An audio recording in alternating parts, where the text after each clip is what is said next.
House wife అనగానే చాలామంది ఈజీగా అంటారు. ఇంట్లోనే ఉంటావు కదా! ఏం పని ఉంది? ఒక గంట పని చేసి తిని కూర్చోవడమే కదా! అని భావిస్తారు. కానీ నిజంగా ఒక ఇంట్లో ఉన్న అమ్మ రోజు ఎలా మొదలవుతుంది? ఆమె నిద్ర లేస్తేనే ఇంట్లో రోజు మొదలవుతుంది. అందరూ నిద్రపోయే వరకు ఆమె డ్యూటీ పూర్తవ్వదు. ఎవరైనా అడుగుతారా? నీకేముంది? ఇంట్లోనే ఉంటావు కదా! ఆ మాట ఆ అమ్మ మనసు చాలా లోతుగా గాయపరుస్తుంది. హౌస్ వైఫ్ కావడం అంటే కలలు లేనట్టు కాదు. ప్రతి ఆడదానికి తనకు ఒక డ్రీమ్ ఉంటుంది. కెరియర్ గురించి ఆలోచన ఉంటుంది. తనకు ఒక గుర్తింపు కావాలి. కానీ పరిస్థితుల వల్ల పిల్లల భవిష్యత్తు కోసం, కుటుంబ బాధ్యతల కోసం తన కలల్ని పక్కన పెట్టి ఇంట్లో ఉండిపోతుంది. ఆమె ఓడిపోలేదు. ఆమె త్యాగం చేసింది. ఎవరైనా పెళ్లి చేసుకొని ఇంటికి తీసుకొచ్చాం అని కాదు, ఆమెని గౌరవించాలి.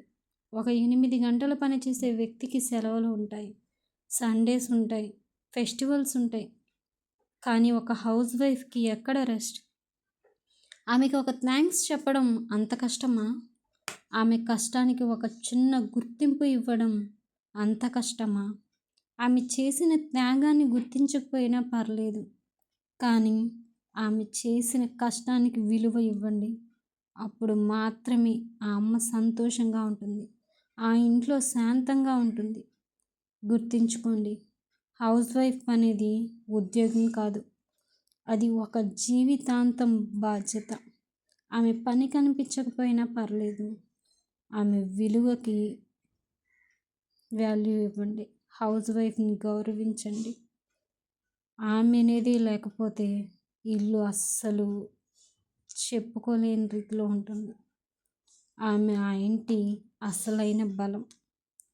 గుర్తుపెట్టుకోండి, హౌస్ వైఫ్ అని పేరు రాగానే ఏదో కూర్చోబెట్టి మనల్ని ఉద్ధరిస్తున్నట్టు బిహేవ్ చేస్తుంటారు చాలామంది. కానీ ఒక 10 మందితో మీరు బయటికి వెళ్ళినప్పుడు మాట్లాడతారేమో, కానీ తను ఒంటరిగా ప్రతి క్షణం కుటుంబం గురించి ఆలోచిస్తూ ఉంటుంది. పిల్లల గురించి, భర్త గురించి, ఇంటి పరిస్థితుల గురించి. ఇలా ఆమె మెంటల్గా చాలా డిస్టర్బ్ అవుతుంది. అది అర్థం చేసుకొని ఆమెను గౌరవిద్దాం. Thanks for watching. ప్లీజ్